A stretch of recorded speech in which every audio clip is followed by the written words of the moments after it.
A esta hora, en Ondas de Ibagué, Cooperativa Contigo, un espacio institucional de la Universidad Cooperativa de Colombia para estar más cerca de ti.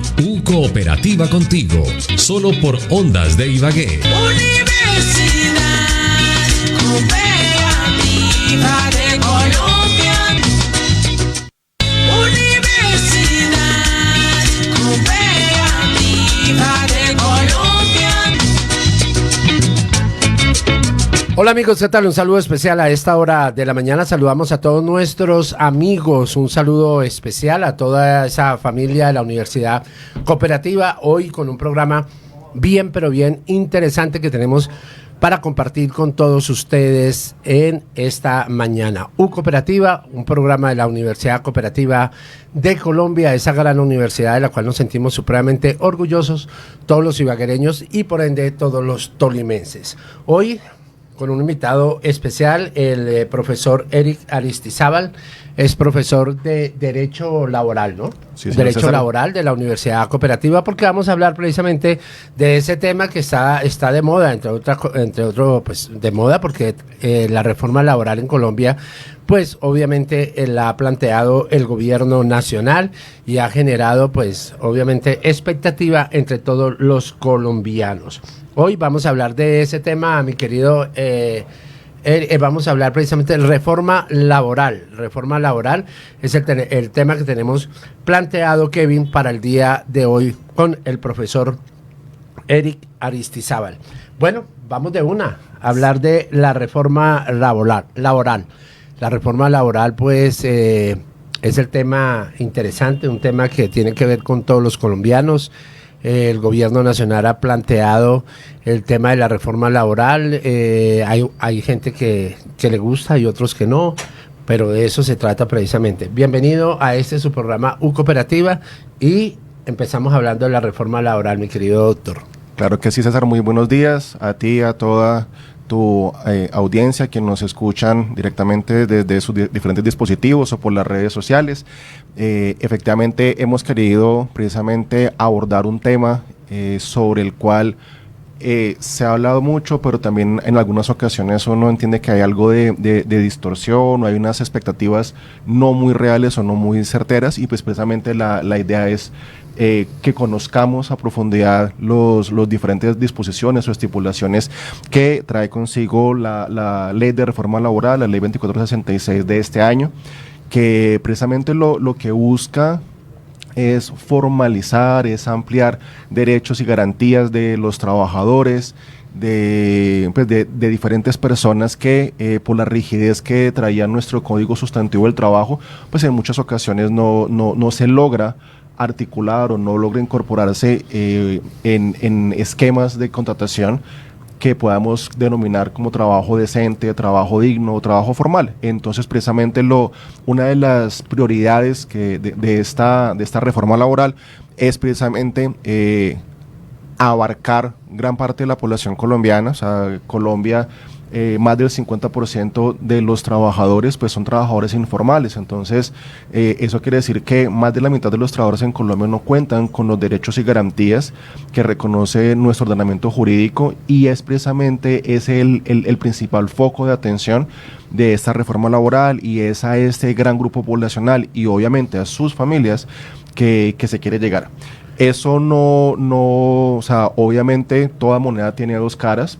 De otro lado, pues también encontramos efectivamente los empresarios o el sector formal de la economía, para quienes indiscutiblemente requerirán un proceso de adaptación, ¿por qué no? Efectivamente una serie de costos adicionales, pero si bien es cierto, son costos desde el punto de vista económico. Desde el punto de vista social, son temas que indiscutiblemente tenemos que asumir pues todos como colombianos.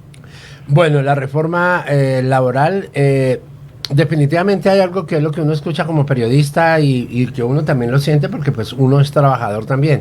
Y es que esta reforma laboral hay unas cosas que son buenas, hay otras que no son tan buenas, pero digamos buenas porque es que en la reforma laboral uno también tiene que pensar en los empresarios. Claro. Hay que pensar en los empresarios porque al fin y al cabo ellos son los que pagan. Y ellos son los que generan el empleo. Claro que Entonces, si hay una reforma que no esté acomodada, digamos, que no genere expectativa entre los empresarios, pues sencillo, si yo tengo 15 empleados, me decía un empresario, me quedo con 13. Pongan todas las reformas que quieran, pero yo le bajo de 15, me paso a 13. Porque pues no puedo. Claro. No me da mi empresa para sostener todo esas, digamos, prebendas que pretende dar la reforma laboral. Aquí hay que analizar cuál es el contexto o el mercado laboral colombiano. El mercado laboral colombiano está compuesto principalmente por empresas pequeñas o empresas familiares. O sea, digamos que más del 80%. Las PYMEs, pymes, pequeña y mediana empresa, efectivamente. Ese es más del 80% del tejido productivo colombiano. O sea, las grandes empresas en Colombia realmente son, primero, muy pocas, y en cuanto al grueso de trabajadores en Colombia, pues digamos que también es muy limitado. El grueso del mercado laboral colombiano está conformado precisamente por pequeñas y medianas empresas que son los que precisamente se llegan a ver más afectados con ese tipo de cambios. Estamos hablando, no sé, por ejemplo, tiendas de barrio, panaderías, que tienen uno o dos trabajadores y un mensajero para hacerlo, o domiciliario, perdóname, pues para ellos un incremento determinado, o sea, un incremento para asumir los nuevos compromisos que establece la ley, pues llega a ser crucial. Y la semana pasada veíamos estadísticas de FENALCO, por ejemplo, en donde más del 50% de empresas en Colombia o de empleadores en Colombia han manifestado que suspendieron la contratación, o sea, congelaron contrataciones nuevas. Varios de ellos, o sea, un 30% también decidió, lo que tú mencionabas, reducir personal, porque es que no es tan sencillo, o sea, al incrementarse o sea, obviamente el valor de la nómina es uno de los costos asociados a la producción de cualquier producto. Al incrementarse los costos laborales, pues no es tan sencillo, no es tan fácil trasladar esos mayores costos al producto final. Entonces, tenemos mayores costos, pero no puedo incrementar el costo de mi producto de venta, no logra el punto de equilibrio. Entonces, la única alternativa es o hacer reajustes, reducción de jornada laboral, o incluso reducción de personal o contratación a medio tiempo. Ya no lo puedo contratar a tiempo completo, sino solamente tiempo parcial. Entonces, pues también la idea, o sea, obviamente es fantástica, es maravillosa, pero no hay que desconocer obviamente la realidad del mercado laboral colombiano y de la economía laboral colombiana, y que esto de una u otra manera termina golpeando, o sea, que si bien es cierto se busca incentivar la contratación formal de trabajadores, en últimas quienes más pueden verse perjudicados son aquellos pequeños y medianos empleadores, y ya dejan de tener esa contratación formal y pues dejan, digamos que eso es un riesgo, y uno de los principales retos de esta reforma es que no se nos convierta en informalidad laboral, o sea, que es el punto central de la reforma. Eso es muy cierto. Ahí estamos entonces precisamente en este tema, un tema que ha generado, pues obviamente, todo ese tema de, no conflicto, pero sí obviamente debatir frente a las cosas buenas y las cosas malas que puede traer. Hoy nuestro profesor de Derecho de la Universidad Cooperativa, Eric Aristizábal, abogado especialista en Derecho Laboral, Seguridad Social. Profesor Eric, el agradecimiento por estar con nosotros en el día de hoy. Vamos a hablar. Ya hablamos del propósito de esta reforma. Sí, señor. O sea, ya ahí está clara. Vamos a hablar de los principales cambios. Hay unos cambios sustanciales, y es el que aquí todos somos trabajadores. ¿Cuáles son los cambios fundamentales que trae esa reforma como tal? Frente al trabajador formal, o sea, quien hasta antes de la reforma ya era un trabajador que gozaba de todas las garantías, digamos que los cambios no son significativos. Digamos que ¿qué cambios hay para ellos? En primer lugar, el cambio de la jornada nocturna. O sea, recordemos que la jornada nocturna iniciaba a partir de las 9 de la noche, ya con la reforma queda a partir de las 7 de la noche. Es decir, a partir de las 7 de la noche tendrá un reconocimiento económico adicional. O sea, desde las 7 ya no es de las 9 desde la noche. También por el trabajo realizado en días dominicales o en días feriados, pues también, o sea, el día de descanso obligatorio o en día feriado, pues también tiene o sea, estaba en 75%, va a subir al 100%, solamente que ese reajuste va a ser gradual. O sea, en este momento ha subido al 80% y paulatinamente vamos a llegar, el año entrante llegaremos al 90% y posteriormente al 100%. Digamos que entonces se va a ver una mayor remuneración para los trabajadores que, como mencionaba, ya estaban vinculados, ya estaban formales. ¿Qué cambios significativos vamos a encontrar? Todas las empresas tienen, o sea, según su planta o el número de trabajadores que tenga vinculado, tienen la obligación de vincular aprendices. El contrato de aprendizaje no era un contrato laboral, no era una relación laboral. Con esta reforma pasa a ser una relación laboral. SENA, ¿no? Principalmente del SENA, pero no exclusivamente, pero sí, digamos que es como lo que es más de nuestro diario vivir. Entonces, los aprendices tenían una vinculación contractual medianamente precaria, toda vez que no era considerado una relación laboral.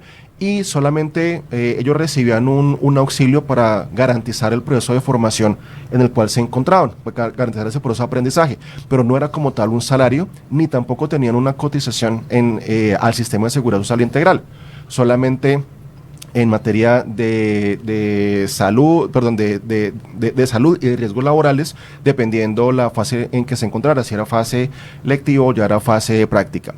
Ya con esta reforma pasa a ser efectivamente una relación laboral de carácter especial hasta por 3 años entre la fase lectiva y la fase práctica, en donde al ser una relación laboral de carácter especial, pero es laboral, entonces ya toda la carga prestacional de prima de servicios, vacaciones, cesantías, intereses a la cesantía, cotización al sistema de seguridad social, pues va a gozar de esas garantías. Además que también ya cuenta como experiencia laboral, porque anteriormente pues las prácticas del SENA no eran reconocidas como experiencia laboral. Ya a partir de este momento sí, entonces digamos que ellos también se van a ver beneficiados.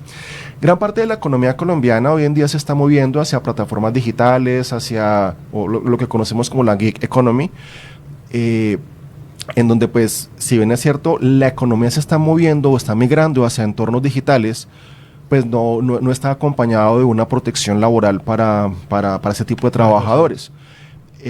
Ya con esta reforma, pues por lo menos los repartidores de plataformas digitales no son los únicos, pero pues digamos lo más frecuentes son Rappi, ¿sí? que son exacto, que son los conocidos. Pues ellos no tienen ningún tipo de garantía, ningún tipo de protección. Entonces ya con esta reforma pasa a reconocerse la existencia de una relación laboral, y en materia de aportes a la seguridad social, la empresa o el intermediario como tal pasa a asumir el 60% de la cotización en materia de salud y pensiones, y el repartidor el 40%, y en materia de riesgos laborales el 100% es asumido por parte de la empresa. Entonces ya al menos hay un reconocimiento.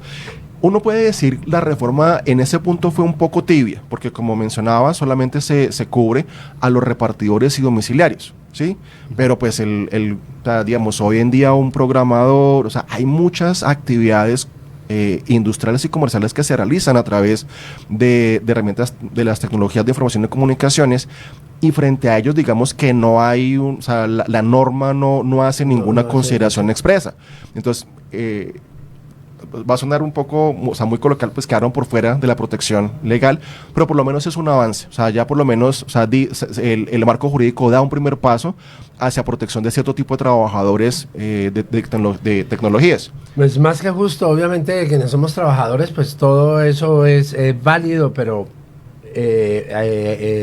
salen los empresarios y dicen, hombre, por ejemplo, aquí vino a este noticiero un sector que es bastante grande en una ciudad como Ibagué, que el comercio es pequeño. O sea, todo gira en torno al comercio. Aquí no hay empresas grandes que generen empleo. La empresa que más genera empleos figura, por ejemplo, Mercacentro. Sí. Mercacentro, y hay otras 2 o 3 empresas que generan cierta cantidad de empleos. De resto, son pequeñas, son pymes. El sector de seguridad. También. Entonces, ellos emplean, ese es un sector grande que tiene, dijo, no, nosotros ya, así como va esta reforma, nosotros en forma gradual esto se va acabando. esto se va acabando porque ya es muy complicado para un conjunto residencial, y ustedes que me escuchan en un conjunto residencial, hay mucha gente que se queda en la administración. Ahora, con esta reforma, pues sencillo, sí, ahora toca pagarle más, porque la celaduría de noche es esencial, Claro. es fundamental, entonces, pero sencillo. Ahora ya no vale la nómina mensual para ese conjunto residencial, no vale 18 millones, sino vale 23. Y por ende, la administradora, pues de pasar de 18 a 23, porque los nocturnos no los aumentaron, pues sencillamente le dice a cada uno de los propietarios de apartamentos, la cuota de administración pasa de tanto a tanto. Ahí va a haber un problema Claro. grave. Ahí va a haber un problema grave, y el problema grave es que ya no sé. Entonces, celaduría va a terminar, dijo, pues muy seguramente la administradora me va a decir no. Aquí me dijeron que no puede, o sea, no pueden pagar eso. Entonces van a empezar a ocupar otro tipo de cosas que son cámaras. Sí. Entonces ya coloquemos, bueno, entonces con la plata que le vamos a pagar compremos cámaras y coloquemos cámaras en sitios estratégicos del conjunto residencial, y una sola persona es la que va a vigilar esas cámaras y eso. ¿Y cuántos empleos se pierden? Claro. ¿Cuántos empleos? Digo, muchos. a mí no tengo ningún problema, yo ya soy pensionado, estoy por encima del bien y del mal, pero a mí me toca a 5 familias, 6 personas. Decirles muchas gracias, no pero puedo ya. continuar. Y es el único trabajo que tienen, porque por lo general son personas que eso fue lo que aprendieron a hacer guardas de seguridad. Digamos, el caso que tú mencionas, La situación es complicada. Claro, es difícil, o sea, son personas que eventualmente estuvieron vinculadas a la fuerza pública, bien sea policía, Claro, ejército, o prestaron servicio militar, y al salir del servicio militar se vincularon como vigilantes, y es lo único que saben hacer. Entonces, o sea, no están cualificados para otro tipo de actividad. Claro, habría un proceso de reconversión laboral. Ahí entraría el gobierno a hacer un trabajo muy importante. Se necesitaría capacitación, o sea, indiscutiblemente, claro, uno diría, has tocado temas muy complejos que voy a irlos desarrollando poco a poco. Aunado a la reforma laboral, encontramos también la reducción gradual de la jornada máxima legal. Anteriormente era de 48 horas y paulatinamente vamos a llegar a 42 horas. En este momento, a partir de julio de este año, estamos en 44 horas a la semana. 44 horas. A partir de ahí se requerirá pagar adicional lo que conocemos como trabajo suplementario o de horas extras. Entonces, eso es un costo adicional. ¿Que quién debe asumir? El empleador. Y en el caso que tú planteas, la administración. Y pues exacto, se transfiere el costo, es correcto, al consumidor final. Y las cuotas de administración son un golpe Bien financiero complicado, para bien cada hogar. Complicado. Adicional a eso, has tocado un tema que lo que nosotros conocemos como reconversión laboral. En algunos casos, las nuevas tecnologías destruyen puestos de trabajo, ¿sí? O en general podemos verlo de esa manera, que con una sola persona que controle monitores, como tú estás diciendo, me ahorro 3 o 4 ronderos o vigilantes que estén por todo el conjunto residencial. En principio no se perdieron 3 puestos de trabajo. Lo que indican las estadísticas internacionales de la OIT es que por cada puesto de trabajo que se pierde como consecuencia de las nuevas tecnologías se están generando 2,6 puestos de trabajo. Pero esos 2,6 puestos de trabajo son puestos cualificados. Es decir, es para personas programadores, técnicos, ingenieros. Es decir, tenemos... Gente que tenga una especialización. Es correcto, o sea, que tenga un conocimiento, que haga un aporte, ya no solamente de su fuerza física, de su capacidad física, sino también desde su punto de vista intelectual. Entonces, acá es muy importante un proceso de transformación laboral por parte de las personas. O sea, tenemos que ser conscientes que tenemos que cualificarnos y readaptarnos a las nuevas condiciones del mercado laboral. Porque porque las dinámicas laborales son eso, son dinámicas. No podemos quedarnos en las mismas actividades y que yo vengo haciendo esto de forma histórica. No, o sea, hay que adaptarnos a las nuevas realidades. Sí, claro, eso es la realidad en la vida, hay que asumirla.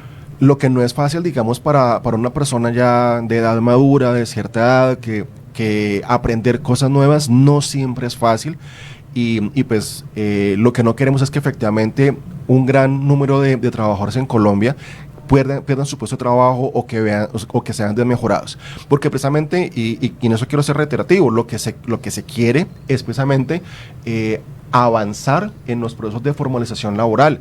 Y no solamente Colombia, sino especialmente en nuestra ciudad de Ibagué, encontramos primero un índice de desempleo bastante elevado, pero además una informalidad laboral bastante fuerte. Tú mencionabas el sector comercio, pero claro, gran parte del comercio en la ciudad de Ibagué trabaja mucho la informalidad. Es correcto, o sea, lo vemos prácticamente en los andenes de toda la ciudad. Acá en el centro, muchos de establecimientos de comercio ejercen su actividad comercial prácticamente en las aceras o en la vía pública. Haciendo referencia, por ejemplo, a muchos talleres en algunas zonas de la ciudad, lujos o accesorios son realizados directamente en el andén, o sea, son trabajos medianamente informales, o sea, es una actividad comercial lícita, sí, pero pues se desarrolla. Pero hay gente que nunca va a obtener una pensión. Claro, o sea, entonces no a ese grupo poblacional que es muy importante, es al que se quiere llegar con esta reforma laboral. Pero pues también se requiere también unos procesos de ajuste en temas empresariales. O sea, porque no podemos cargarle toda la responsabilidad específicamente a las empresas y verlos como si fuesen los enemigos. O sea, ellos también están en un proceso de ajuste muy fuerte. O sea, tú has tocado el comercio, has tocado temas de seguridad. Todos los sectores económicos tienen que también adaptarse a estas nuevas figuras jurídicas. El sector de los restaurantes, por ejemplo, Ibagué, gastronomía, el tema de la gastronomía, el tema de... Gastrobar en general. Gastrobares, restaurantes, pues también se ven perjudicados, digamos, pues ellos... Se ven impactados. Se ven impactados, no perjudicados, impactados, pero pues ellos asumen algo que es muy... Asumen algo que es muy, muy normal. Y asumen algo que es muy normal, y ese, pues, al consumidor final. Yo en mi restaurante, mi trabajo los sábados es a partir de las 7 de la noche, porque el fuerte es el gastrobar, es la comida, y después la bebida y todas cosas, pero mis empleados van a trabajar es después de las 7 de la noche, ¿cierto? En ese punto... A ellos tengo que pagarles, ya aumenta y todo el cuento. Entonces es sencillo, si yo tenía almuerzo de 80.000, pues ahora vale 90.000. Es correcto, sí, señor. Si bien es cierto, la ciudad ha avanzado mucho en la oferta gastronómica, y eso pues también hay que reconocerlo, no ha sido fácil, las inversiones son cuantiosas, pues para los empresarios. Antes también teníamos una limitación muy fuerte, y es que, por ejemplo, no se podía realizar cotizaciones a la Seguridad Social, sino desde el salario mínimo. Eso ha venido siendo modificado ya desde hace algunos años, cuando se permite la cotización, o sea, cuando una persona no trabaja a tiempo completo, sino que trabaja solo tiempo parcial, entonces ya se permite lo que conocemos por cotización por semanas. Sí. Entonces, eso ya venía desde hace unos 8 años más o menos, pero en esta reforma laboral, o sea, eso había venido siendo reformado vía decretos o resoluciones principalmente de la Superintendencia de Salud, pero ya está efectivamente reconocido como desde el punto de vista legal, ya es una ley que ha modificado el Código Sustantivo del Trabajo, ya está incorporado de forma mucho más formal en nuestro sistema jurídico, en donde ya, listo, si no se tiene a un trabajador todo el mes, sino, por ejemplo, 3 días a la semana, entonces eso implicará que es una persona que trabaja en el mes durante 12 días. Entonces ya el empresario puede hacer una cotización solamente por 2 semanas, o sea, no el mes completo, porque realmente no trabaja todo el mes, sino que se haga esa cotización por semana. Entonces también es darle herramientas a ese empleador para que pueda formalizar a sus trabajadores. Hoy en día lo que teníamos era básicamente una informalidad, o sea, si el sistema no me permite a mí cotizar por menos del salario mínimo, pues no cotizo. También pasa mucho con el servicio doméstico. Entonces ya ahora la ley también da flexibilidad, da algo de herramientas para que esos empleadores también puedan parcialmente ir haciendo cotizaciones de esos trabajadores. No, la reforma laboral indudablemente como está planteada, pues obviamente recupera muchos derechos que tenían los trabajadores y que desafortunadamente pues no eran reconocidos como tales. Sí, señor. Pues muy interesante el tema, nos podemos quedar media hora más, mi querido claro profesor, pero pues obviamente el tiempo en la radio es supremamente rápido. Es muy valioso. El agradecimiento muy especial al profesor Erir Aristizábal, es abogado especialista en Derecho Laboral y Seguridad Social de la Universidad Cooperativa de Colombia. Hoy hemos hablado sobre la reforma laboral en nuestro país, la ley 2466 del 2025. ¿Cómo va rapidito? ¿Cómo va este proceso? ¿Todavía no ha sido aprobada en su totalidad, ¿no? No, ya fue aprobado. Ya todo, ¿no? Ya Todo, es ley ya no desde el más. mes de abril. Ya es ley, esta ley, Ya esta está ley, vigente, la está ley aplicable. 2466. A diferencia de la reforma pensional 25. que está ahí medio en Perdón, veremos. yo me había equivocado. La reforma pensional es la que Esa. todavía Tiene le faltan algunos una revisión temas. por parte de la Corte Constitucional, De pero la esta Corte está plenamente vigente, ya está aplicable. Perfecto. Señoras y señores, el agradecimiento muy especial por habernos acompañado en la mañana de hoy. Mañana tendremos otro invitado especial de la Universidad Cooperativa de Colombia, la universidad que todos los ibaguereños y tolimenses queremos, y tenemos pues obviamente otro tema bien interesante para todos ustedes. Que tengan una feliz mañana y si Dios lo permite mañana estaremos nuevamente con ustedes. Muchas gracias, profesor Eri. César y querida audiencia, nada, encantado de poder estar con ustedes. Un abrazo.